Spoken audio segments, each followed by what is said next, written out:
continue. Oh, there's Patrick. All right, and you are now recording too. Yep. This time, cool. and I can actually see it. Good, good. All right.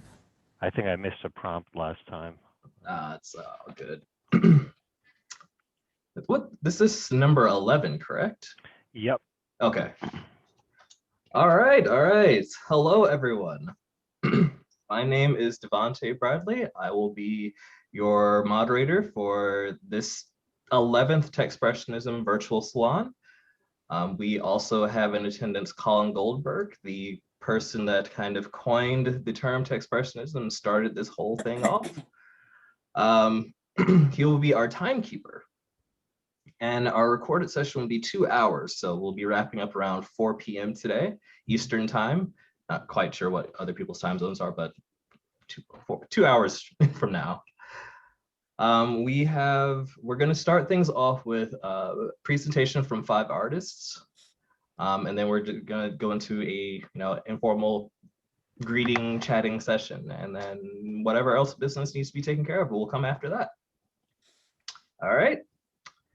So that being said, our first presentation will be from Steve Miller. So go ahead and introduce yourself, and you have the floor. Yeah, okay, thanks, Davonte. I'm sorry that I've been to a few of the early meetings, and I can't sit this whole meeting either. So my apologies. And the reason is I'm running a company, which I'll tell you about in a second. But I'm just gonna do a screen share. Let's see. You guys see my screen or no? No. Okay, this is always like trying to figure this out. It might have to, like, it takes a minute sometimes for it to actually pull up. It's not showing. I'm always guilty of not clicking share in the bottom corner. After you say share meeting, you have to still click share. Okay, share screen, right? That's what I click on. And then these are not mine. Do you see anything on the screen right now? Nope, nothing yet. There's still a second thing you have to click though that says Optimize screen sharing for video clip, share sound. No. Select basic. All right, so this is a guy that runs a computer company and I haven't done this, so. It happens. So I just clicked share and have you guys allowed me to share it? Everyone should have screen sharing privileges. Not sure. You should see like an image of your desktop, with the desktop 1 or 2, depending on how many monitors you have, and you should be able to select one of those and okay, let's try this. Share. Let's try that. Are we on? Yep, looks like there it is. Okay, Yeah, all right. So maybe we're close. Let's see how far we get on this. Just going to kind of do this quick. I think it's about 10 minutes. Is that the story? Ish. Okay. So, Davonte, you're talking about, philosophy and reading, and these next series of images are from the 1980s, believe it or not. This is 1982. And how did I get here? I was doing a lot of reading. I was reading philosophy. I was reading Foucault. I was reading Roland Barthes, the Frankfurt School, Horkheimer, Adorno, Marcuse, eventually became friends with Jean Baudrillard. And, in 1980, I noticed this new thing, the universal barcode, right? And so because I was reading these people and thinking about changes in society, I was just thinking about, way culture was moving. And Foucault had written a piece about power in a book called Power Knowledge. And he wrote about a prison system, and the old version of power up until now was like an impenetrable castle wall or a prison wall, and you couldn't see in. And there was this design of a new prison where they put the guard tower in the center of the prison. The prisoners were in a donut ring, around that, and there are windows on both sides. So you got to see the shadow of the prisoner, and you could always be observing the person in prison. So I started thinking about power relationships, transparency of power. And I just started, playing around with digitizing images, thinking about labor. this is the first piece I told to a museum. It's in the Albright Knox Museum in Buffalo, New York. And, you know, one of the big innovations, you know, if you're as old as I am, was the IBM Selectric bulb. So these paintings are all about 6 by 8 feet. They're quite large. The previous one's 96 inches tall. So I was kind of doing these big images where I wanted to talk about kind of transformations that we're taking in technology and how it was affecting, you know, our culture. So it's sort of like the start of looking around the culture, video games. And what I noticed last night, which is what I'm doing now, is kind of these contrasts between low, high, obviously a video game, and these are some Apache warriors in a ceremony. And I was thinking, as I am now, and I'll get to it, this sort of, you know, impoverished versus sophisticated, the kind of dialogues and the people that are getting, you know, bypassed by this technology. If you got the iOS, and again, looking at these maps, these were mapping systems for ICBM intercontinental missile. And I was taking these images and then sort of bringing, and, you know, here's the start of Techspressionism, right?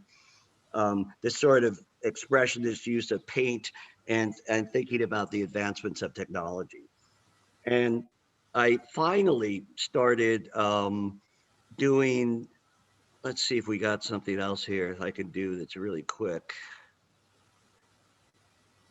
So the first stuff I started doing on computers was actually in the mid 80s. I started taking images. This is a Rorschach blot, putting them on computers. And, you know, the idea about the Rorschach blot was it gave you a psychological kind of framework of what your state of mind was. And, you know, looking at all these kinds of imagery, creating some of it on the computer, and then finding and painting some of these images for other sources. So this is all taking place in the 1980s. So I was kind of early to the game. Because I met Colin, quite frankly, I got my domain in I think 1993, if that's possible. So I was really thinking about technology, the internet, and that eventually led me to the Large Hadron Collider at CERN, where I gave some lectures on how, and this is something Foucault was talking about, how ideas about consciousness are changed as a result of scientific achievements. So we're looking at some of, these are paintings, and we're looking at the control room at CERN, where they're trying to find something called the Higgs boson. And that circle in the middle of the screen there is the pipeline where they're colliding protons at the speed of light. And this is some of the electrical work around CERN. So what I learned at CERN, well, this is my brain actually, the blood vessels in my brain on top of a chalkboard from CERN.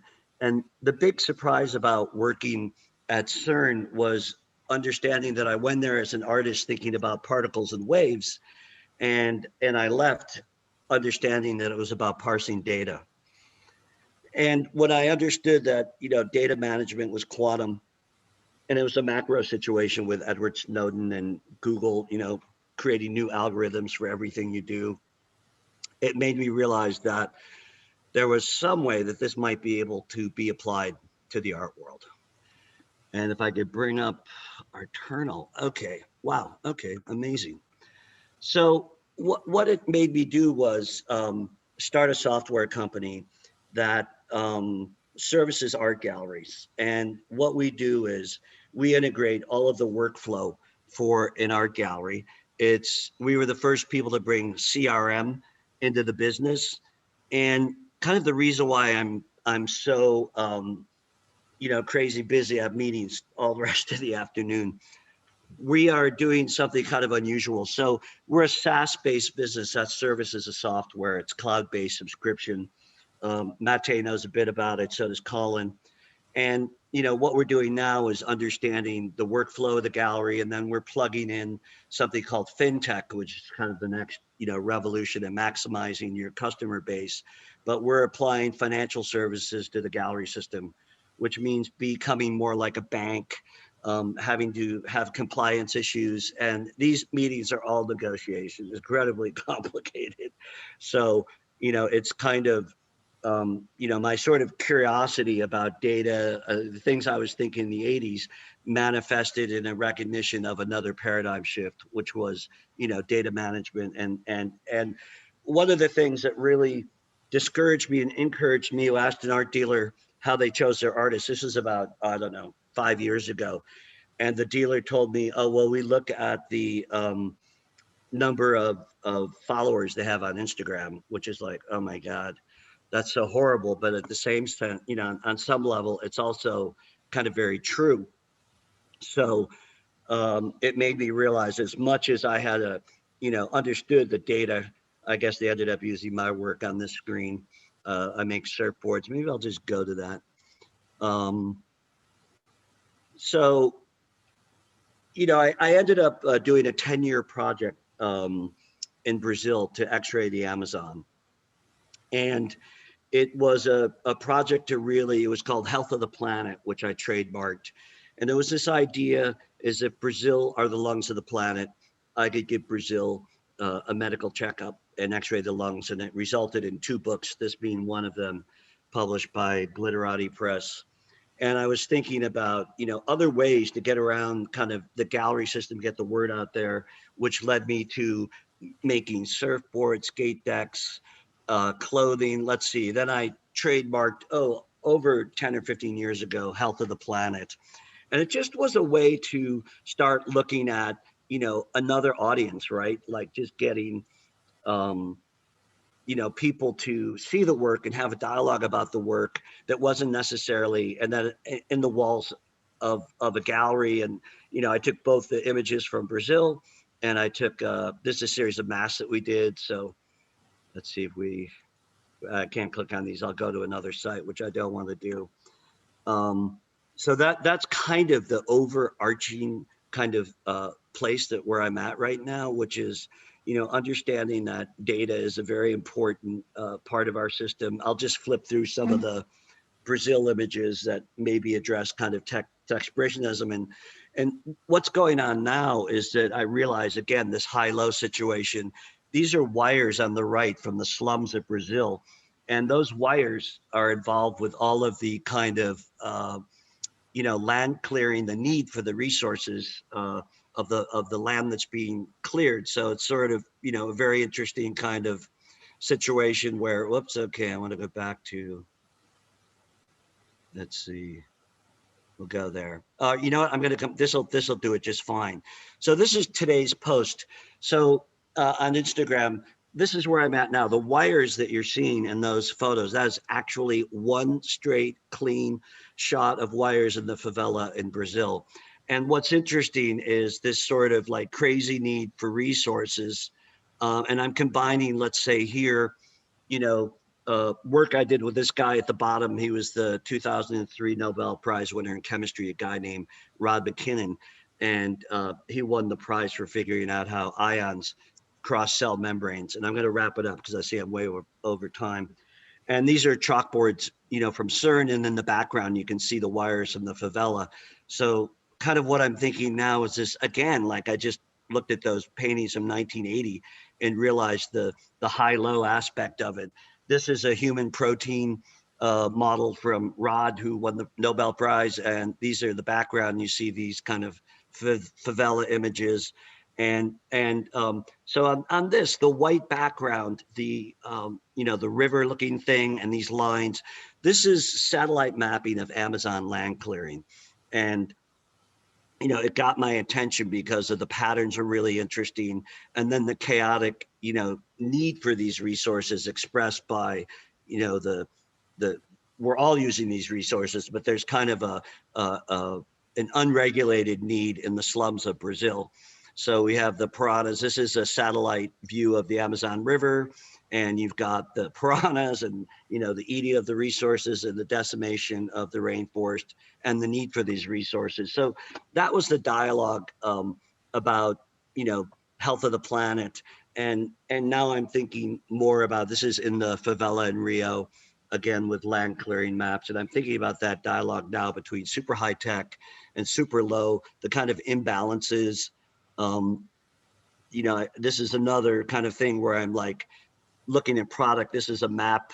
These are the mask, but the background is actually a rug from that's made in Nepal of a chalkboard.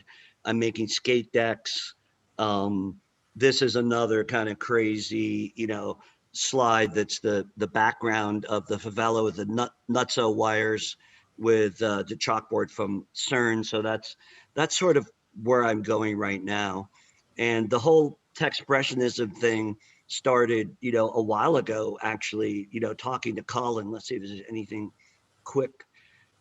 Yeah, I'll just end with these. Oh, actually, you know what? I'm going to end with this. So what I'm doing now is something called surfboards. So I'm calling them chalkboards. And it's a series of surfboards with the chalkboard images from CERN. And I just like the idea that the way these things are kind of like, iconic trophies that people hang on their wall. And I thought it was another way to kind of get involved with the art making object. And thanks so much for letting me take your time. Wow. Awesome. And Steve, could you paste a couple links into the chat so people could check out your site, like your own website, maybe Health of the Planet, Arternal, and your Instagram? Okay, I'll start typing them in. Yeah, so there's a my own website, which I'll type in stevemiller.com. There's a commercial site that's stevemiller.art, just about selling. There's a fashion site that's healthoftheplanet.art, and then my company is called Arternal, and I'll put the links in. So I'm trying to, the thing about Arternal is that I really saw it as an art piece, and I understood that data visualization of the art world would be something interesting to do. And the only way you could do that visualization, because data is, is highly prized, is to actually own the data. So I thought, okay, I'm going to have to create a company to own the data. Once I own the data, I'll be able to get into a data visualization, which Mate, you better start studying up, because he's the guy that's going to help me do it. Thanks. Thanks, Steve. And I met Steve as an undergrad through an internship, actually through Southampton College, where I worked for him as a studio assistant. So that's how he and I first met. That was back in, I think, 1992. And I learned how to pull silk screens, but that was the first time I was inside a working artist studio, which Steve is in now, and definitely a life-changing experience, so thanks, Steve. Thanks for coming and showing us your stuff. Thanks. And I'll just, not to put Mate on the spot, but I've been lucky enough to have amazing people helping me, Colin, for years. And as a matter of fact, I got my internet, I have stevemiller.com, if you can imagine that. And that's because I'd met Colin at that time. I'd heard about this thing called domains, just like in that universal barcode that I showed you in 1980, like, what the hell is that? And oh, there's domains. And I was lucky enough with Colin and another friend. In those days, you waited 3 months to get your domain. So for 3 months, I'm waiting for, can I get Steve Miller, which I finally got. And then .art, because I was an early adopter, gave me a domain at .art. And, that's what led me to this whole data paradigm shift, which led to Arternal. So appreciate your allowing me to speak. Oh, we appreciate you sharing all that you shared. It was amazing. I actually love the segmentation between, or the, not even segmentation, just the implementation of just art, science, and just all of that, environmentalism, and it was amazing. Thank you. All right, so moving right along, our next presenter would have been Peter Borges, but it doesn't seem like he's in attendance at this time. So we are going to move on to Ryan Henderson, who would be next right after him. So go ahead, Ryan, you have the floor. Can you hear me? Yep. Okay, so my video is probably going to cut out at some point, but I have some other stuff to show you. Background, I don't know anything about art. So I'm hoping, I've been watching these Salon videos, and they've been really helpful in just learning terms and things like that. So I'm glad I found a group to kind of learn about this kind of stuff. I kind of stumbled into the art world, I guess. I'm an engineer. And just kind of through my engineering, I kind of was making pictures that looked kind of like what Steve Miller was talking about. Data visualization is a big thing with engineers. You know, you have to explain your data. But I kind of, you know, started making things a little bit more colorful and then figuring out different things. And then I found out I had something kind of unique and new. So that's what I'll kind of be talking about today. So let me try to share my screen and see if I have any luck. Okay, did that work? Can you guys see this? Yep. Yes. All right, and okay, hopefully you can see that. So as an engineer, I like PowerPoint. So sorry if this is not typical, but anyway, I wanted to give you kind of a background on what I do. Is I make art out of music. So the data that is music, I shape it in certain ways. So kind of wanted to give you a little of the basics on what sound is and how I eventually get to the art part. So if you didn't know, sound is just kind of vibrations you can hear. It can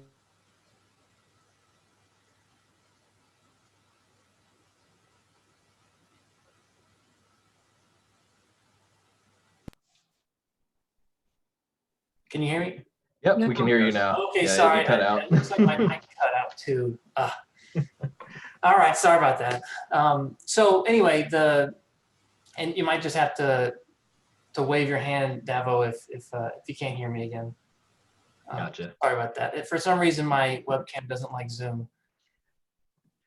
Anyway, so yeah, hopefully you saw the waves moving across. So this is just kind of a visualization of what a sound wave looks like. So there's a sound source, and you know, there's this pressure wave that kind of goes across, and you eventually pick it up with your ears, or if it's computer related, it's with a microphone. So and then actually, let's try to see if I can do that. Okay, there it goes. So you can see there's kind of like you know, hills and valleys, and that's what a frequency is. It's a certain amount of time that kind of crosses your eardrum, and that's what your brain is kind of understanding as a certain frequency. So that's kind of a pure tone. So if it looks like it's nice and smooth, they call that a pure tone. So I guess you could consider that art. Why not? You could also consider a complex tone art too, right? That's just something that has a lot more squiggles in it. But it's basically the same thing. It's just, it has a whole bunch of frequencies kind of all clustered into each other. So even your voice is a complex tone. So again, that could also be art, but you know, to me, that's not super interesting, at least, you know, those two little squiggles. So, you know, I've seen a lot of people do whole songs. So you can think of those three little squiggles are maybe like, you know, a millisecond of a song, but now you could extend that out and do a full song. So that's kind of what that purple image is showing. So, you know, you have that sound pressure or your amplitude versus the whole time. And so you can kind of see, you can see where the quiet parts are, the loud parts. So I don't know if you've ever been to SoundCloud or even just typed in sound wave art. That's what I kind of just took a picture of over there. You'll see a lot of this stuff. And that is a picture that's great, and you know, people have made it their own, but I wanted to take it a step further. So the missing component here is you're not seeing the frequency content involved in this.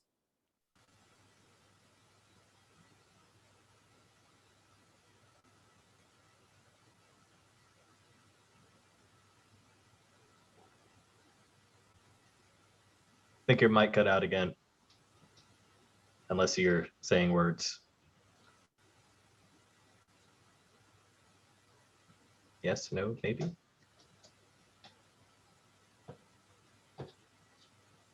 Well, technical difficulties do abound, are to be expected. Ryan, I'm not sure if you can hear me or not, and I'm not sure if you're saying anything, but you're got no audio on your end. Can you hear me? Yes. All right. I'm sorry, guys. I'm gonna fly through this. I know I'm having a lot of difficulties here, but so the third component is the frequency content. I think I left somewhere off on that. Frequency content is the thing, it's just stuff that you can actually hear. You know, if you think about a piano, the pianos have these pure frequency tones of, you know, A4 is this particular frequency, and then, you know, and E5 is this particular frequency. So there's a whole, I mean, there's all this frequency that you get from a song that your brain can understand, but if you're just seeing it how I laid it out in this past one, you don't see it. So I use an algorithm called the Fourier transform that can actually take apart a sound wave into those frequency content. And so what I do with that is for about a second of a song, I take a snapshot and I use that algorithm to figure out that what's going on frequency-wise at that second. And then you could do that for the next second and the next second and so on. So what you end up doing is you could stack all those into one picture, which is what I do here. So I kind of colored all of this in time just to kind of show, but time starts at the very, I guess, bottom of the page and goes to the back of the page. So from the white to the blue of the back. And then if you look at going from right to left, that's the frequency content. And however loud those frequencies are those humps that you see kind of throughout the image there. So now I've built a 3D kind of model of what a song looks like. And so you can see the frequency, like lows, that means like, you know, your drums and bass, and then mids and highs are like voices and, you know, maybe guitar squeals and things like that. So you can actually kind of see what the song looks like at any particular point in the song. And so each slice is 1 second of the song. I can slice it any way I want, but I generally do it in 1 second increments. So just kind of zooming in on the same image now. So if you were to just take one of those lines and just kind of look at it, that's that particular second in the song, and it has that frequency content. So that's kind of the basics of what I do. So you can see that it kind of starts out as just this 3D plane, and then if I wanted to, you know, I could just zoom in. Hey, there's a picture that looks really, really great. Or I could twist it, and it would look like that. Or I could roll it up into a ball, and it would look like that. So I have kind of different algorithms on top of sorting the frequency content out. And I try to come up with some all the time. I have hundreds of them, and I just kind of throw them on whenever I get a chance. But I will show you my website just for a few more pictures. So this is Moonlight Sonata. It's that same kind of sphere one that I showed earlier. Bohemian Rhapsody. I just take kind of any song, any sound really would work. But I mostly like doing songs because they're fun, especially when people get kind of their favorite songs. But yeah, that's pretty much it. Thanks for bearing with me through the technical difficulties. Any questions? Also, do not feel shy to use the Zoom features, like the raise your hand feature, if you're familiar with that. So you can go ahead and do that if you would like to ask a question, or, you know, just unmute yourself. And I kind of hope you behave civilly with your discussion. Okay, so we got Roz to go Thanks. first. Thank you. That was interesting. I've always loved, whenever I worked with sound, I just love looking at those sound waves.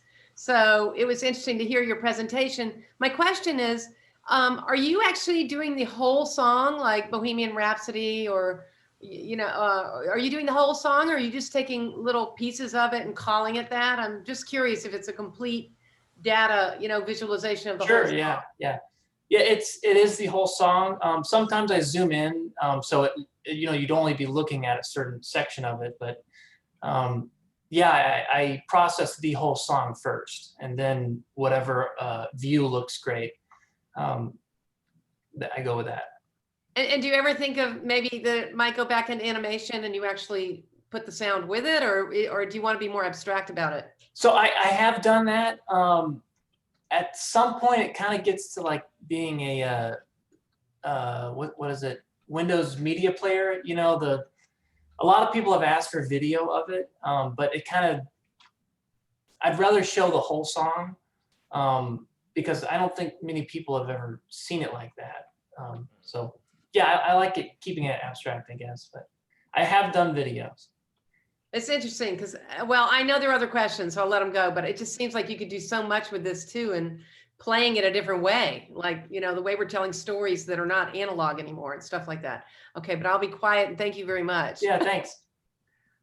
All right, and next up we have Matej.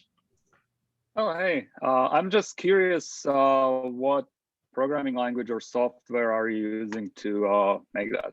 So right now, it's MATLAB, and I'm kind of transitioning it over to Python. So MATLAB is more of an engineering tool, and it's not really a language, but. Because there are also like open frameworks or processing that program and like compilers, and yeah, it's great. It's very, very great work, and to consider yourself not an artist prior to this, that's you're definitely making some waves. Ha ha. All right. Well, thank you very much, Ryan. If no one else has any questions, we can move right along to our next presenter. Does anybody else have any more questions before we go? Anybody? Anybody else? Going once? Going twice? All right, moving on. All right, Lauren Woods. If you are here, you can go ahead and unmute yourself. I'm not actually seeing you. Yeah. You're here? All right, there you are. Okay. You have the floor.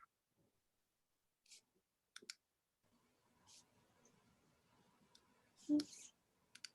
Okay. Oh no. Hi, I'm Lauren Woods, and I am an artist and professor based in Alabama, working at Auburn University. My work is a thematic exploration of the concept of mythic time through painting, dance, video, and digital animation. The piece I'm going to show you today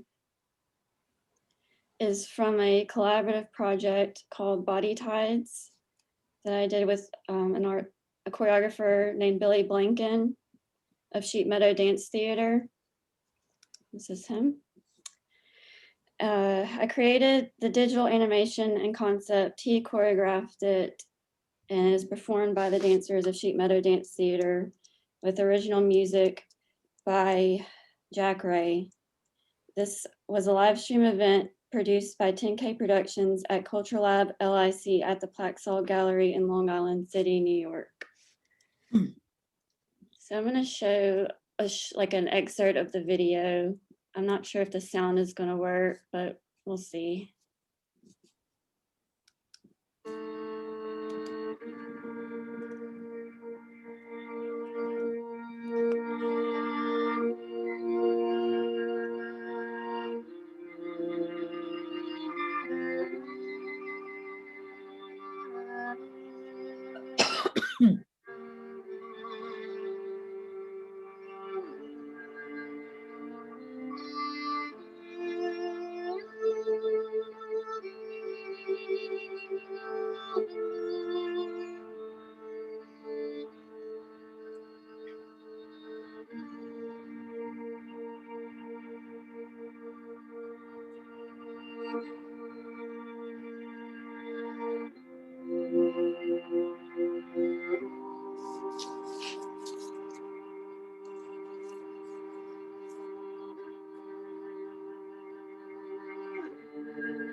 All right, that's all I have for today. Thank you. All right, that was definitely an experience, and one that I was not exactly expecting for us to have in our Zoom meetings, which is why I love these things so much. So we have so many different kinds of artists with such different and amazing work. One thing though, would you mind telling us a little bit about your process before we go into like any question and answer session, or? Yeah. So I always start with paintings, like physical paintings, because I can't start digitally. I get lost. So having something tangible helps me. And then I edit them on my iPad using Adobe Fresco and cut it into layers. And then you kind of have to, I kind of visualize them like stage sets. So I cut pieces and you have to paint behind them. So if you move something, there's still an image behind it. And then I animate them in After Effects. Okay. All right. Thank you. Looks like we do have one question off the bat from Michael. So I'll go ahead and give him the floor. Okay, thanks. Yep. Lauren, you mentioned your interest or your focus on mythic time. Could you give me your definition of that, or kind of how you see that? Okay. The way I am imagining mythic time is kind of like this place that exists outside of linear time that we can tap into, like with ritual. So usually as a student, like when you're doing fasting, like you're doing. I'm sorry, I didn't get that. Is that Kara? Kara? Huh. All right. Hi, yes, I'm here, Davonte. Okay. How are you? Good, all right. How about I'm you? sorry. I'm into Zoom meetings. This is a mess. Okay. I just noticed that it was our time too. So how are you? It's okay. I thought you had a question. That's why I was asking you. But it's No, all good. no. I just entered the room. Thank you. Gotcha. Anybody else have any questions about Lauren's work or? Yeah, can I say one thing? Sure. It's not really a question. I just wanted to see, first of all, that was beautiful, really beautiful. I really like the fact that they were wearing the face masks. I know it's because of COVID, but I thought it added another entire layer to the work about silence and communication. And I think it just really added something really lovely to it. So thank you. Thank you. Yeah, it actually ended up working conceptually. That's always a good feeling too. By the way, guys, you don't if you don't necessarily have to have a question. Like you can speak if you just have a comment that you want to share too about what the presentation. So that's cool too. It's no big deal. All right, and if we have no further questions or comments, we can go ahead and get on with Jan Swinburne's presentation. Who is she here in attendance? I think I saw you. Let me see. Jan, you here? Yes, I'm unmuting myself. There you are. Okay, let's just see if I can manage the screen share. Desktop. Okay, let's go with hold shift to select share. Okay. All right, so I did a just a quick overview of my practice. Not a lot of words, but I'm interested in generation and degeneration and regeneration of images, audio and audio visualizations. And I will, okay, there we go. Tell you how that started. These are stills from videos that I've done. Anyone who follows on Instagram will have seen just stills that I do. I figured I'd put these up as kind of a reference. Most of these have been screened. This one is from Crackers. This one is from it's Flying Grids. And they're all pretty much destruction and recreation of various images. And later I got into using Morse code as piano roll patterning for music. The next slide, I think if I just want to see if I can click down here.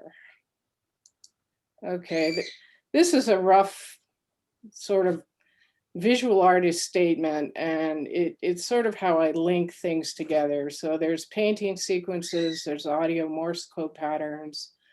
I'm interested in audio from Word, as well as creating music from videos that I make as well. And then things evolved into various forms, some of which are web-based, some of which are time-based, painting and painting installations. Let's just see about the next. This is a an exhibition I had called Fractal Frequencies. So what you're looking at here is I started thinking of borrowing a bit from color field ideas, as well as the Morse code patterning.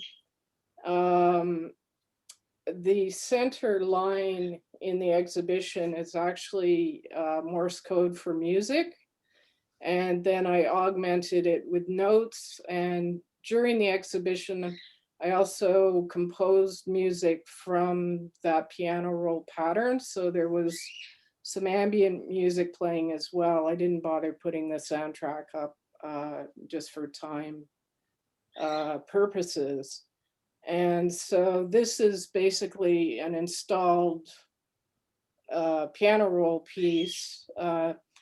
And the idea is also that, like, looking at paintings as units, they can work individually. They can be used to form different sequences, different words, which I can kind of show you. This was the first time I exhibited. Everything was based again on sound. The one here is, I believe it's time, but I'm not quite sure at this point. And each sequence of paintings formed a Morse code word. And one thing kind of led to the other. Actually, I don't know. I'm not gonna go there.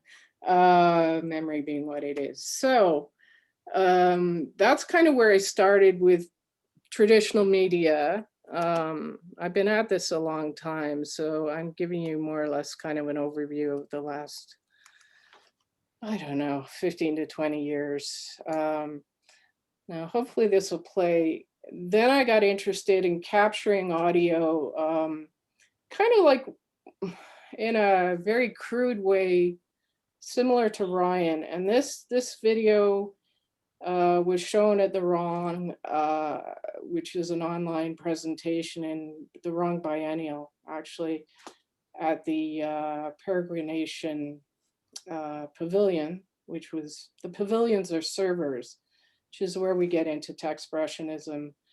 And this is a waveform, an image created from a waveform of every year the air show flies over my house in Toronto, and I captured it, and it kind of looked like a plane. So let's just see if it'll work here. I'm hoping. Okay, there we go. And oh, sorry, wrong one, crackers. Okay, I'm gonna backtrack on that. This is Morse code with, based on Morse code, and me saying the word crackers and then degrading the image as well. So that's a minute of.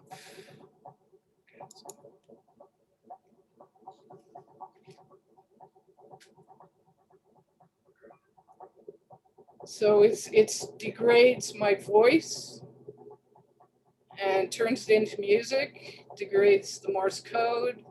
There's the waveform and the word.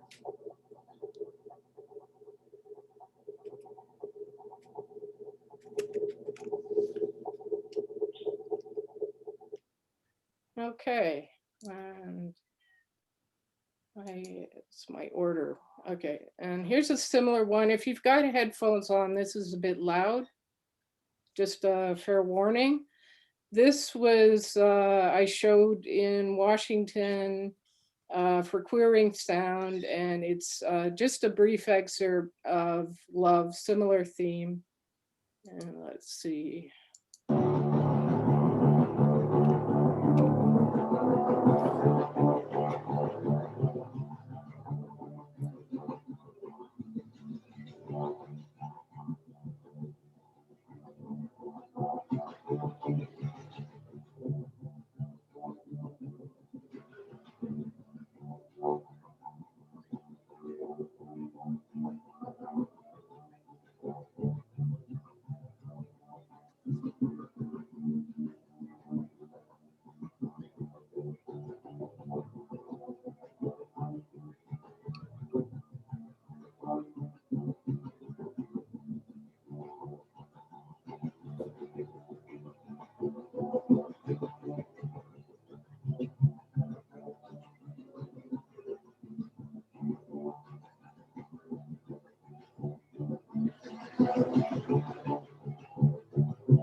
Okay.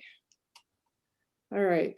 And this is the one I was starting with, which is the waveform of the planes flying over my house, which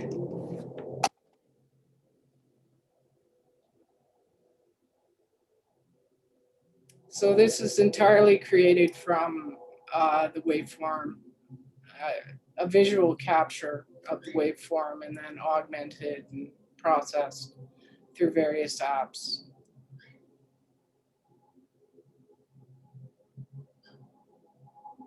And I also created the soundtrack for each of these.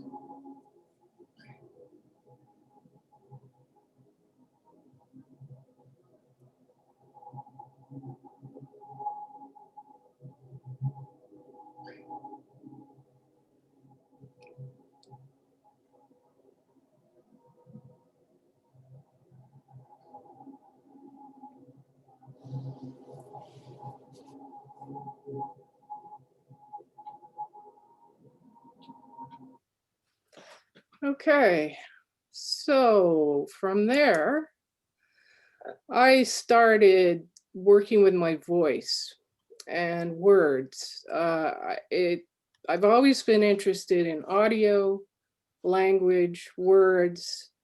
My background in painting, sculpture, well, actually, I majored in sculpture and drawing when I was in art college. So then I got into transforming language, particularly just a single word from my own voice, using various apps and processes. And I ended up creating these structures, which a lot of you have seen on Instagram.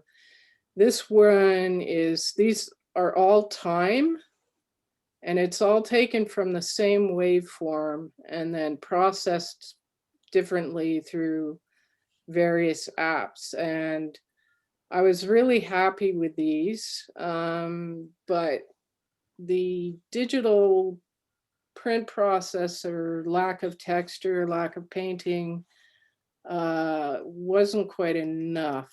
Here's another slide of different words. This one is crazy. Sometimes it's rearranging, taking different words or reclaiming them. This one here is desire. This one, the purple one, is psycho, and the lower blue one here is also crazy, because it's a kind of crazy idea. So then I decided to try and I did an animation.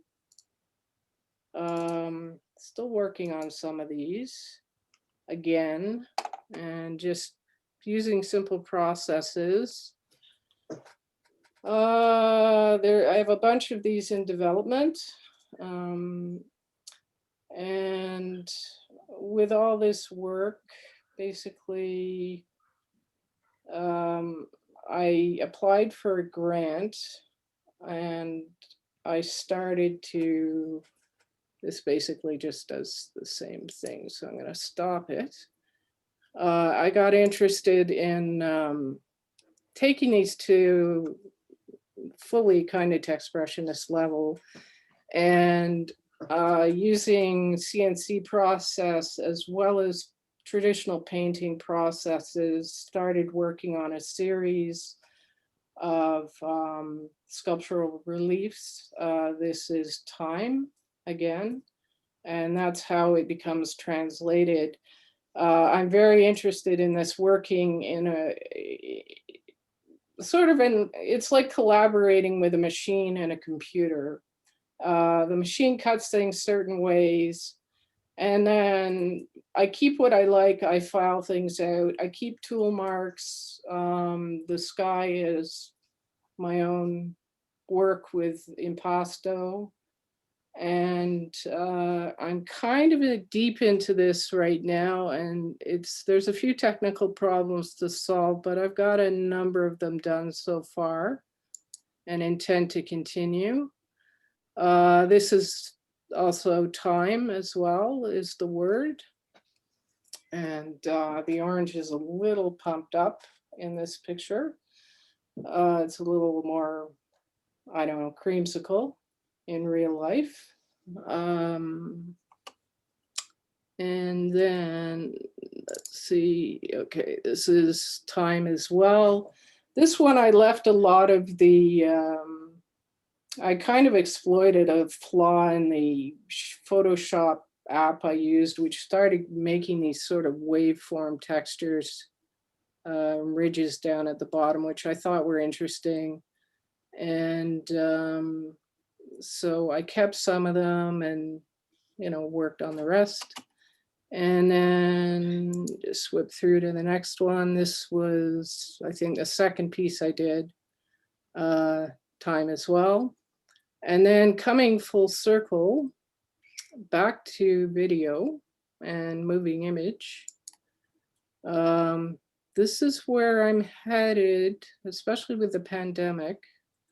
This particular waveform is called Love. This is a minute section of a longer video. I did the music as well.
Okay, so I think that's it. That was seeming more like a minute. Okay, these things always make me nervous, but thank you for looking and listening, and I greatly appreciate the opportunity to share my work. It was a pleasure to experience that. Thank you. Fantastic. Thanks. All right. Now, does anyone have any questions, comments, anything they want to share? Anybody? Yeah, I just wanted to ask Jen, what's the substrate on those pieces that were created with the CNC router? Yeah, not ideal. It's MDF. It's what I'm working on now. Partly because it's affordable, but also it's workable. I'm looking into other things, other aspects of this. I'm hoping to do stuff that later translate into like pulling some molds off of them and possibly working with paper, slightly eco-friendlier material. Actually, MDF is just very thick paper. Yeah, so far it's worked out okay. I actually really, since the pandemic, I've really been enjoying working with my hands and carving them as well. But yeah, that's they're sealed and lots of layers of gesso to counteract the VOCs. So What's the general scale of those? It was sort of hard to tell from the Yeah, I was image. gonna ask that myself. they're I should know off the top of my head. They're 21 inches long, and I think they're 19 by 21. I have some smaller scale ones that are 12 by 21. I basically decided to work with a more or less 16 by 9 or 16 by 10 approach because of my interest in video work. So ideally, one day, I've had a gallerist up here who seems somewhat interested. I'm hoping to be able to mount a show with both the video and the CNC.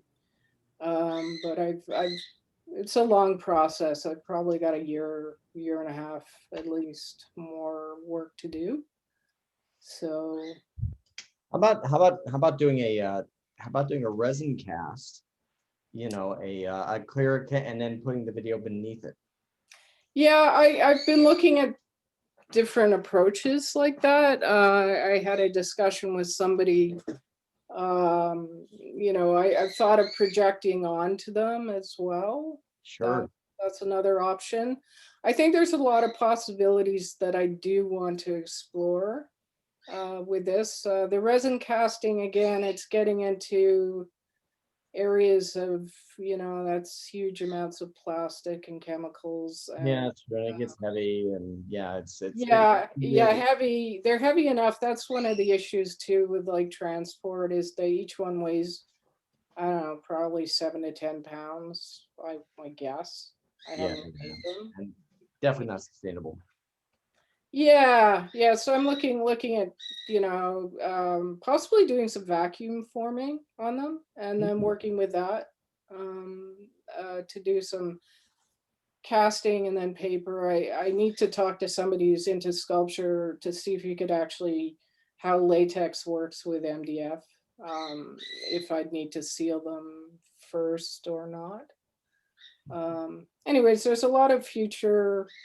But with the pandemic and everything, I'm really happy to be able to kind of proceed with the work I do in video, which I do screenings. It's more musically based and image destruction and move it or parallel work. I consider myself an experimentalist, so I like to work, not limit myself to just particularly one thing. So the screening stuff is going quite well at the moment. The traditional work, like what you see behind me in Crackers, has been shown screened 5 or 6 times this year. So that's kind of hopefully where I'm headed. And it's good. It's good to see you present here because I'm already familiar with your work. So it's really good to hear you. You hear some of your narrative behind it. So it's really good. Thank you. Yeah, thanks a lot. Mm-hmm. Appreciate it. I wanted to know, did I miss on the later paintings with the little 3D effect on your latter points, the white on white, what material you were using for the mountain-like? Yeah, that's a medium density fiberboard, MDF. Oh, you used, okay. Yeah, so I thought you were talking about the background. Yeah, well, that's the support and what is actually carved. Oh, okay, thank you. Yeah, carved both by hand and by machine. So yeah, it's very nice. Thanks. Okay. If there's no further questions or comments, we do actually have one more presenter for today. Peter Borges couldn't be with us today. He was supposed to go, but in his place, we have Lucie, who got moved up into a slot because that slot became available. So let's give the floor to our last presenter for the day. Hi, I'm Lucie Králíková. For those who don't know me, I would like to present you my last work. So I will share screen immediately. So last time I showed you my process of my work, where I start with a photo, then I make a pattern collage, and then I printed it out. And we were talking last time about those corsets and meaning what is behind. So I just quickly tell it again. So there's something important in those corsets because I really wanted to be a model when I was younger, and I also had a few food disorders. So there's for me strong and also weird relationship with food. So I was creating these corsets, and also we talk about why not to wear it, or if it is clothes or not. So I tried to make it more like clothes. Here you can see other corset piece with pearls and sparks. There's a detail. And then I asked my friend, a photographer, to make those corsets into piece of clothes. So we were trying to photo it like it was a clothes. And then I started to think more about objects, what I'm photoing, why those things are important to me. So I started to photo my personal things like hats my grandmother gave me, or bottle of my favorite Prosecco. And I was trying to make these things more personal, more related to me. And I ended up also with corsets because I think this theme isn't over for me, and I have a lot to say in a theme like this. So I want to continue with those corsets from my personal things related to me, and also make these like fancy looking, little bit erotic patterns. So I think it's all from me for now. If you have any questions or something. Don't worry to ask.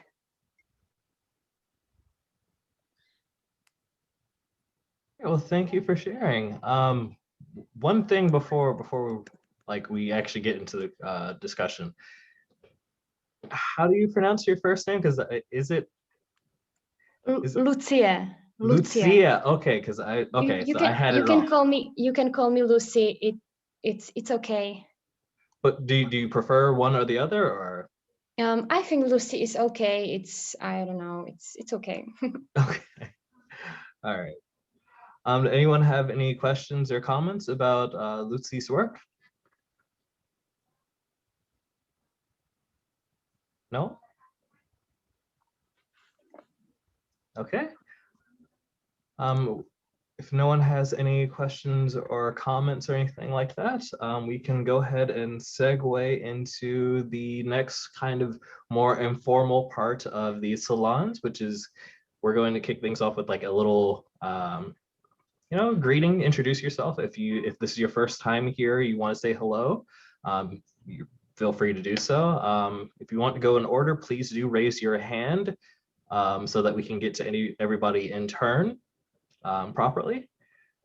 And by raise your hand, I mean like not physically raise your hand, but the Zoom feature for raising your hand, please do that. Okay, so we got one. Susan. Hi. Hi. Hi. I'm a digital artist and I live in Eugene, Oregon. And I'm not sure what to include in this introduction, but I came to this group through Instagram. I had some pieces on the Instagram account. I mainly generate work using my iPhone, and I use apps and create work on my iPad. I make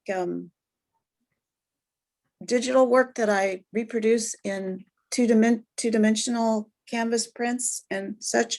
And I also, during COVID, I've started making experimental videos focused on COVID life mostly. Yeah, in 2021, my word for the year is collaboration. So which has grown out of this isolating experience that many of us are having. I'm by myself a lot these days. And so I'm trying to switch that around by reaching out more to other groups, but also purposely taking steps towards doing work with people that I would never have worked with before.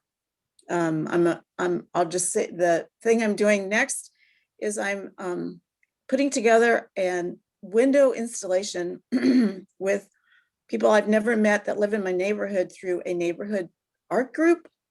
And we're going to put together a kind of analog digital thing in a downtown window that's supposed to be installed in about a week and a half. So very different. Okay, thank you. No, thank you. Thank you for sharing. Thanks for being here. Susan, if you want to post, if you want, when you introduce yourself, feel free to post your website link and or Instagram into the chat. In the chat. So people in the meeting can check your work out. Will do. Susan, where are you? If you said I missed it, where are you? Eugene, Oregon, Willamette Valley. Rainy, rainy, rainy. That's beautiful. Yeah. All right. Thank you, Susan. Thank you. Mm-hmm. All right. Next up, we have Matej. You're still muted. Hold on. All right. There we go. I hope it works now. My name is Matej Vakula. I'm an artist, and also I'm finishing now my PhD at Rensselaer Polytechnic Institute in bioart and generative art. I work with a little bit with philosophy and ethics of biology and computation. I work with bioprinting, 3D bioprinting, and sometimes also before I worked with Memorial Sloan Kettering Cancer Center on some art pieces, and with Triumph Particle Collider in Vancouver, for example. That's actually what I'm working on right now at a 360 movie for a planetarium dome. It includes animation, data visualization, and also I work a lot with generative modeling. Yeah. Very cool. Thanks. And where are you based out of? So I'm based in Brooklyn. Okay. Already for 10 years, but I'm originally from Slovakia. Gotcha. Yeah. All right. Well, thank you. And how did you pronounce your first name again? Is it Mate or Mate? Mate. Okay. Gotcha. Well, thank you very much. Definitely post a link in there too, Mate, if you want. Yeah. Oh yeah, I definitely will. I don't have my newest stuff yet on the website. It will come in a couple of months, but after I will make the presentation. Gotcha. And yeah, I'm looking forward actually to that at some point. All right. Thank you very much. All right. Next up, we have Patrick. You know what? Thanks so much. Is that I kind of am popping on for a couple of reasons. Is that let's see here. Mateja is that well, it's here. I'm a intermediate artist in the kind of the Higgins tradition, that sort of thing, and that is that. But I'm very, very much around mediated art, basically digital, using technologies like robots, code, and animation and 3D animation. I've been at this for about 30 years. Let's see here. A couple of times back, I did a presentation on how basically my my thoughts on Techspressionism go back to basically like the German expressionists like Kandinsky and all that, and started working in drawing with technology in about 1994. But I think a lot of us kind of stretch back. The one thing that I want to invite all of you is that we're starting to talk. I'm on the board of directors of the Wrong Biennial, actually, and a couple of things that I want to talk about is that on one hand, we're starting to put feelers out for people who are interested, and actually the Wrong is thinking about starting its own social media platform, which is very exciting. But we're in the venture capital perspective of that. And then let's see here, and then so the Wrong Biennial will be on the 1st of November, and we are into this notion of radical inclusion and whatever version of radical you want to use. We don't care, we're going to do it all. But the thing is that it's really kind of the idea of reflecting we're really kind of like the first post-internet biennial. In other words, basically the idea is that as long as people are willing to self-organize and create an interesting proposal and for a pavilion or embassy, the thing is that I think embassies, which are physical, are a little problematic these days. So the thing is, we may have pavilions, but that's not a problem. Being on the other hand with that is the idea that I've been talking with our Uber director, David Quiros-Guillo, about just various things about online pavilions. And one thing I was thinking about is that we should have a Techspressionist pavilion for the biennial. So that's first thing, I'm springing that out. So and that should be very interesting, and no reason why not to do it. And then lastly, the other thing is that a little bit later in the semester, I will be speaking at Rensselaer Polytechnical Institute for my dear friend and partner in the S-Men, Igor Vamos. And so who I did a lot of the animations for up in the 2000s. And so talking about things like glitch and generative art. And I was just wondering whether he was saying that there's an advisee in the graduate program who, you know, is working on some things in regards to generative and glitch. And I'm just wondering whether that's you. So if so, hi, we should. So I'm not sure. There is more people, but might be. Okay, but I mean, if you are, you know, if you know what, please come to the talk in Igor's class. You know, if you can. So you know, you have my gold-plated. Absolutely. So anyway, good to meet you. And so anyway, and then currently what I'm doing is I've been, you know, I was in Chicago for the whole glitch thing, and then I've been working with Playform.io along with people like Ann Spalder, and I just did a series of dogs playing poker.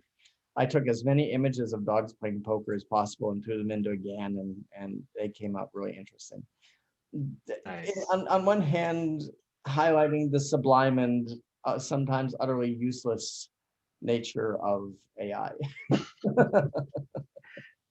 You know, the utterly useful and the utterly useless. So the thing is that we as artists, who knows? Anyway, sorry, I go on a bit, but I just wanted to invite people to the wrong, say that we should have a show there. We should have a show there, and that I'll be talking at Rensselaer. Thank you. All right, thank you very much, Patrick. And do go on and check out The Wrong, which I've been there. I've been around the site. I've been in multiple parts of it, and it just keeps going deep and deep and deep, and I end up losing a couple hours, but it's all good. Like that. But next up to say hello is Randy. So hold on, good to see you. Still there, Randy? Hi, I'm Randy Matuszewicz. I'm very new to the group, but this is my second meeting. I came to this group because I fell into technology. I am a classically trained 2D artist. I paint, I draw, and over COVID, more so during COVID, my mother was in home hospice, so Colin, I get it. And she had lived with me the last 5 years, but in that month, I was sitting with her a lot in her room, and I started downloading apps that people had told me about. And I was able to make these photo apps and video apps recognize my expressive portraits. My background is in expressive portraiture, where I'm really interested in the silent understanding, or where is the understanding, the meaning and non-meaning that we, from just watching our faces and facial expressions, and looking to create this understanding, or at least gauge it. So my work has, where I've animated the paintings, and then I can create their expressions, and then I layer them and I animate backgrounds, and it goes through various apps. And I'm here to learn and to participate. I'm very excited by everything I'm seeing. And I just wanted to say hi. I have some of the short clips on Instagram and a few on my website, which is my name at, randymatuszewicz.com or Randy Matuszewicz Art. I'll put it in the chat after. And yeah, I'd look forward to presenting in the future and seeing what the impetus is and how it lands on you guys. I'm just looking to find my place, Aren't we all? Aren't we all? Thank you. I'm very excited. Thank you very much for being here. I look forward to seeing what you have to present. All right. We do have two more people that would like to speak. It would be Michael and then Colin. Hi, everyone. My name's Mike. I'm from London. It's really nice to meet all of you tonight. I started making digital artworks about 4 or 5 years ago, having started off doing photography, mostly architectural photography. I'm really interested in space, perspective, lines, and patterns, and my work kind of plays a lot with scale and geometry. I'm kind of here. I found the group via Instagram and had a brief conversation with Colin, and it's really just to get. I'm here really just to start having conversations with people about digital art and to share my work and to learn from everyone else. So it's great to meet you all. All right. Nice having you here. Actually, my wife's family is actually from London. I think South London. That's where they are. Yeah. She's half British because the other half is West Virginian. Yeah. I'm from North London, so yeah, just the other side of the river. Right. All right. Thank you for being here. And if you plan on presenting at any point, just let us know, let me or Colin know, and we'll put you down and go from there. Yeah, we'll do. Thanks. No problem. All right. And Colin has some words for us. Hey, what's up, everyone? So I just wanted to give you guys some news. Well, as some of you know, I had some bad news yesterday. My father passed away. He was in hospice for quite a while, and it was something that we saw coming, but definitely difficult news to receive.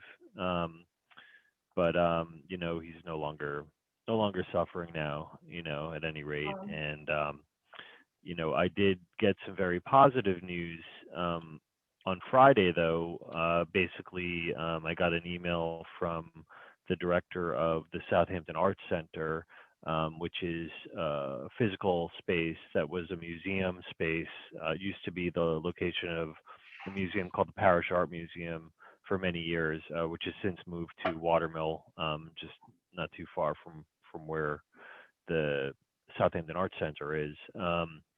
And right when we started putting the idea for the virtual show together, we also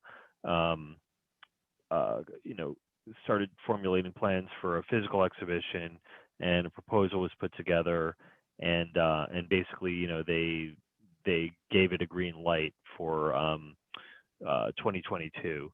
So it's looking like there's going to be a physical exhibition that's going to open up probably sometime in April, in Southampton, New York, and that's going to also run through probably June or July. So it'll hit Memorial Day weekend, which is probably one of the biggest weekends for anything to be going on out there. It's really Memorial Day and Labor Day when everyone from Manhattan ends up out there, and a lot of the galleries have sort of formulated a presence out there and moved out there.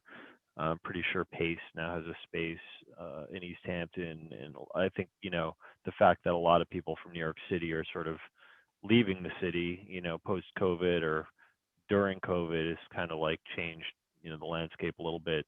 But I think that it's definitely going to be interesting. And prior to when I first put the proposal together, one of the board members there said, hey, you should really consider getting this artist involved named Ann Spalter, who I didn't know at the time, but since then we've connected. Turns out she and Patrick know each other as well. There's definitely some serendipity there, and she presented in one of the last salons. But at any rate, she's going to be, I asked her if she was interested in co-curating the show, and there's a good interview that I did with her on the YouTube channel. But she has a really interesting background in that she taught some of the first digital classes at Brown and Rhode Island School of Design, and also wrote a book called The Computer and the Visual Arts.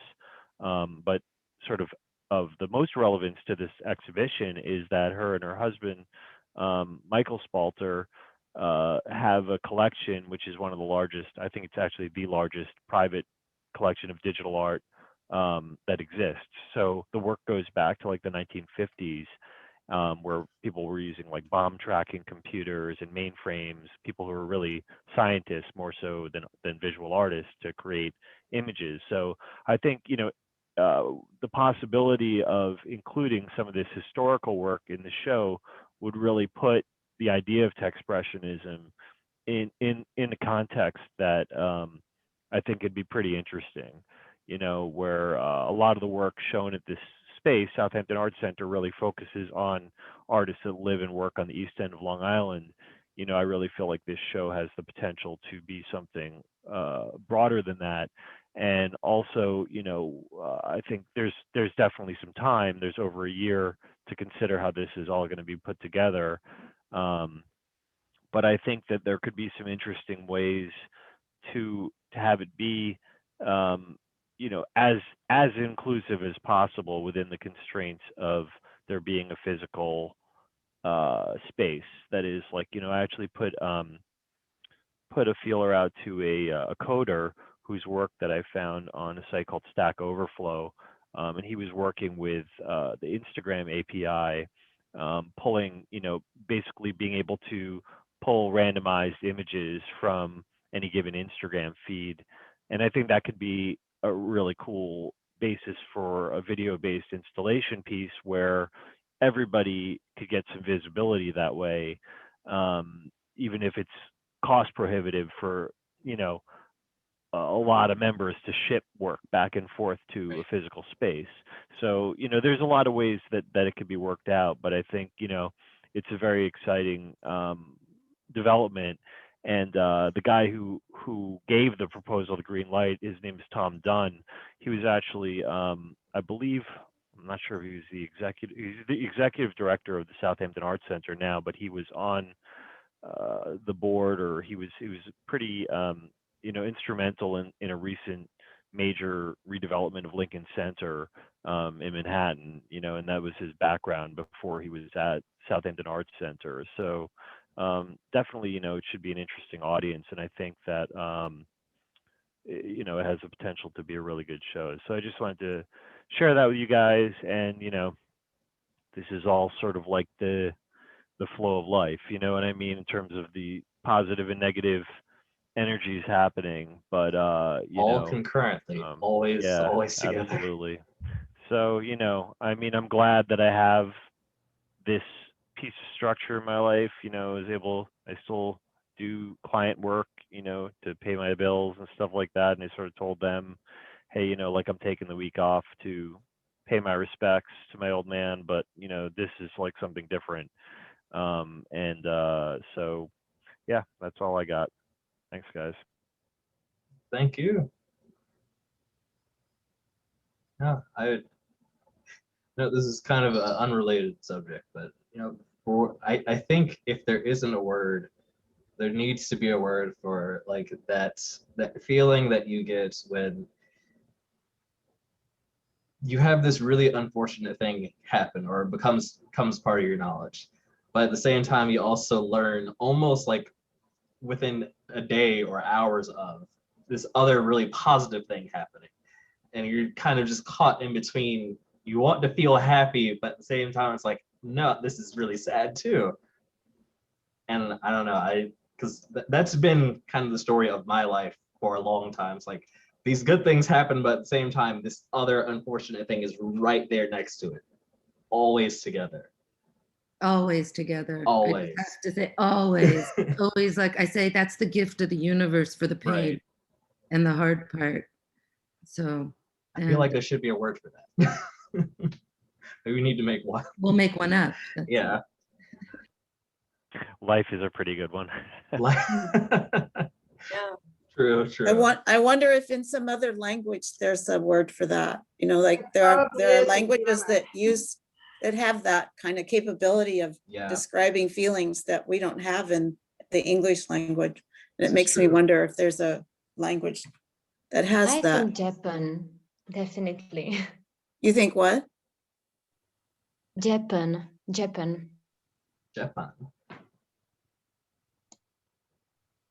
And what language is that? Yeah, what Japanese? Oh, Japanese. I think in Japanese there is definitely a word for that. I don't know the particular one, but I think that the Japanese. You know, there's something Nagin and I have talked about a little bit in talking between New York and Iran. It's something to do with, in my study of iconography, the Theotokos. It's called the icon of bright sorrow. And she said that in her culture, there's, I might be saying this wrong again, but something to do with that, there a brightness and sorrow. And there's also some Greek word for your gut. It's not even your soul or your heart. And I'm going to look it up, but it's something that's deep in your gut. That is this thing that I think Davo brought up so beautifully. That's what, that paradox, you see it in art, it's suffering pieces, and yet they're beautiful. And that paradox, I mean, it's that terrible place of loss and yet understanding the beauty of life, where I know my own most important works have probably sprung from that space. I mean, my last bunch of paintings, actually, really, they were abstract paintings, but they're really sort of like about my father in a way. Like he, in his dementia, one of the things that he always remembered was this poem called Invictus. I forget the name of the poet, but it was, about like sort of the unconquerable soul. And he had memorized that. Yeah, he memorized it, I think, when he was an undergrad, like at NYU years ago, like in the 1950s, but for some reason, he remembered it, like that was one of the things that he remembered with clarity, and he would recite it, to me. So like one of the paintings that I finished recently, I just sort of named it that, and then it started me thinking of like, really like my own work is largely non-representational, but I mean, something is driving whatever ends up on the canvas or whatever ends up on the screen, and it's generally like whatever's happening in my subconscious, or to some degree what's going on in my life. And then the next one, I named it Dr. No, and that was one of the things that he and I shared was James Bond movies, and I was always like a Roger Moore guy and he was a Sean Connery guy. But these paintings have nothing visually to do with the titles per se, you know what I mean? But in some way, like, I find that making work definitely can be very cathartic, because then it's like, by titling it that, it's guiding my train of thought in a way that enables me to process the emotions and what's going on. So yeah, I mean, I don't know, that's just an aside. I mean, it may not give the audience or the viewer context, but for you as the artist, it definitely gives context too. And I've done similar things myself. Like I've made, because I still have ongoing issues with my own family, my own mother. Like my relationship with her is, to say it's strained is to put it lightly. But I called her this past Saturday just to check up on her, because the last time I spoke with her, she had fallen down some stairs, like she had blacked out at the top of some stairs and fell down the stairs. And she wasn't sure what was going on with her. And so 3 weeks later, I was calling to check up on her. And the conversation that we had was just, it started off okay, and then it just degraded into a mess. Like, it literally just degraded into a mess. And it ended with her telling me that she'll never call me again, she's never going to contact me again, et cetera, et cetera. Some expletives were added to that. And I was like, after the conversation, I had this feeling. I was like, I think at this point, because she's suffering from severe depression and something else. I don't know what it is, but it's caused severe emotional shifts and other stuff and memory loss and all sorts of. I have no idea what it is. It could be like early stage Alzheimer, early stage dementia. I have no idea what it is, but it's affecting her, and it's affecting my ability to be able to communicate with her. But it's been going on. It's been like a gradual decline for a couple of years now. It's just been getting worse here recently. But like after she did hang up on me, like she hung up on me. And I had the thought, I was like, you know what? I think I'd be okay. Or I think I'd be fine with probably never hearing from her again at this point, because the woman that had raised me, she's either gone or like completely overshadowed by whatever mental health issues that have taken over. It's like there's little blips of her, but she herself is kind of just not there, not the person that I remember her being. And my artwork, so my artwork, not the most recent stuff I did, but there's other stuff that I haven't posted that kind of concerns those feelings of just acceptance of what things are and how they are, and just acceptance of my feelings for her. Like, if I found out tomorrow that she was dead, how would I feel about that? Would I be okay with that? And it's almost like she's already gone already for me. So there's a lot of art that I've done that's kind of just, it was prepping for that realization and just kind of accepting that realization. And the titles for some of those work are rooted in those kind of feelings, but what you see, because it's all abstract, it's not necessarily representational of that or any of those emotions, but the title is. And that connection with the title brings me back to whatever emotion that was with that work. So yeah. It's Davonte been through it for the last 6 years. Yeah. My second partner. It's called ambiguous grief. It's a whole pre-stage to acceptance, like you said. So it's very normal. And I think these times when it gets difficult for whatever reason in everyone's life, or as an artist myself, I'll speak, I'm coming from a very genuine place. And so I seem to write my best writing because it's the most truthful and honest approach to that particular artwork at that moment. I've been through a lot of this also through my whole life, so we won't get into that here. Yeah. But I've learned over times that when these things happen, I balance it with my art. It definitely is. And I can't believe the work that I produced during those times. So go with it. Go with the flow of it. So for me, there's two art traditions that I think are really meaningful and tie into a lot of what everybody's been talking about. And sorry for your loss, Colin. And those are the traditions of the Buddhist mandalas and the Navajo sand paintings. We tend to create art that lasts, and we memorialize the art that lasts. But in those two traditions, they realize that nothing is permanent. And oftentimes we try to hold on to things that are ephemeral. And the beauty is in the creation. It's not in the holding on to it. And I think that's true when we go through really good things and really bad things. And so for me, those two traditions, it's a powerful lesson, and it's not an easy one at times. So just thought I'd share that. Oh, thank you. This has been a more heavy salon than most of the past ones, so that's fine. I mean, we're all people. We all go through things. One thing for Colin is that I don't know whether you remember, but when we were in graduate school, 3 days before I was going to have my MFA show at Bowling Green, my mom died, and that wasn't fun.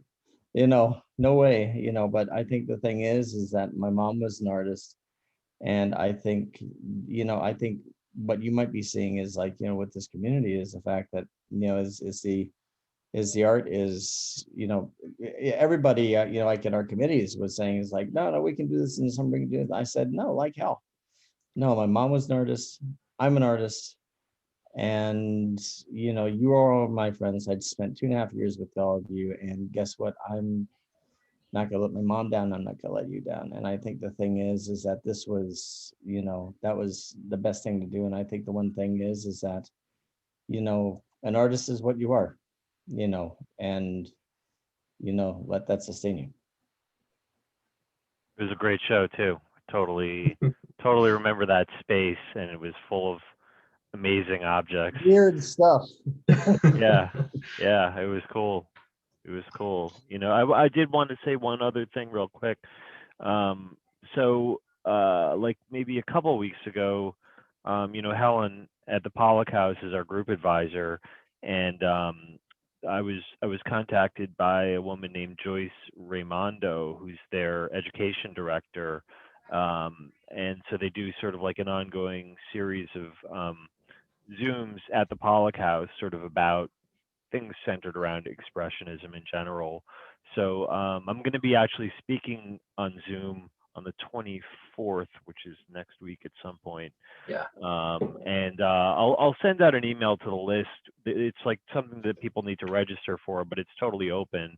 And I'm definitely going to be talking about Techspressionism. And I believe Helen is also going to be saying a couple words about it too, which is, you know, I think anytime that I can, you know, finagle that to happen in some way, like that's a really good thing, because to me, like her background and knowledge about, you know, art history, specifically Pollock, but the whole group of abstract expressionists really, to me, is what roots this idea in some ways. You know, it's what sort of differentiates it from digital art or new media art or any other type of technology art. You know, it's that connection to expressionism. So I think it should be a really interesting Zoom, because part of it is going to be going into the Pollock House, and I think that Joyce is going to, you know, take us around through Pollock's studio, which is an amazing space, and just talk a little bit about, you know, the house and whatnot. And then I'm going to get into a little bit about my own work and Techspressionism and all that kind of stuff. And I almost forgot about it, honestly, in light of like all this stuff that's been happening with family. But you know, this is definitely the direction I'm trying to like move my own work in, you know, away from sort of corporate use of corporate, you know, the use of digital tools to help propagate corporate America, for better or worse, to pay the mortgage, and hopefully find some other good way to pay the mortgage. So anyway, that's a little plug for myself, but I'll send a link out to you guys, and anyone that's it's going to be on the 24th. I think it's in the afternoon, like 3:30 or something like that. But yeah.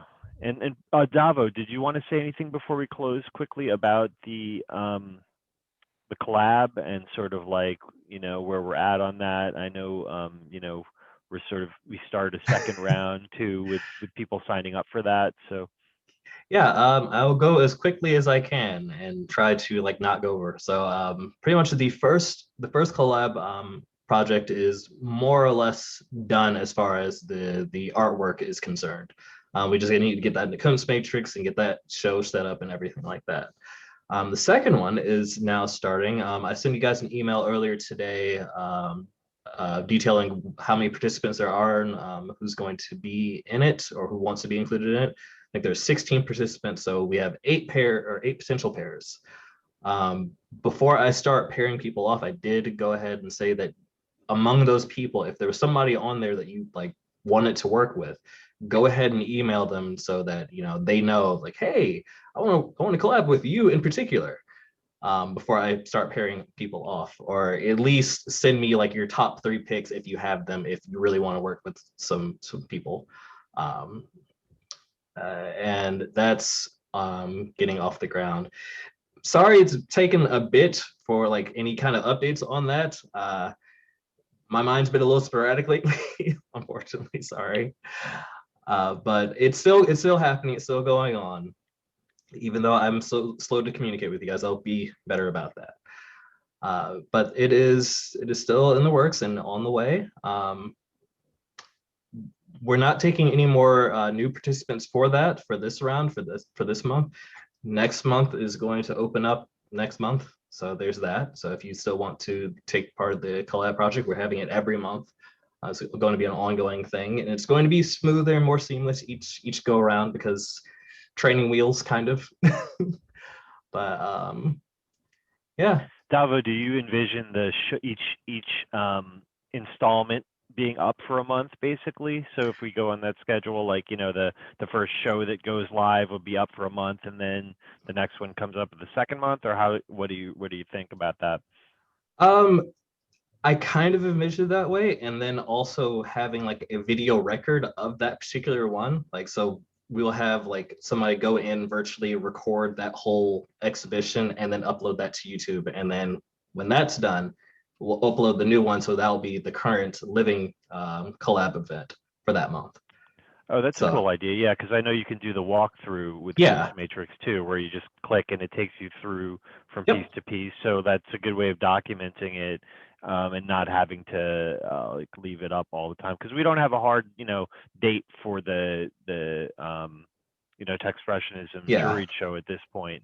You know, that's going to just sort of, you know, be open. You know, the next real hard date, you know, is that April 2022 date, where, you know, I feel like now that we have the green light for that, it's, you know, we could start thinking about putting some PR strategy together for the virtual show, because I think I was holding off on trying to make any kind of announcement or press release until we heard back from Southampton Arts Center, because to me that gives it a lot more oomph as far as like delivering a message. Hey, we're doing this virtual show this year, and then it's going to be followed up by a physical exhibition in Southampton the following year.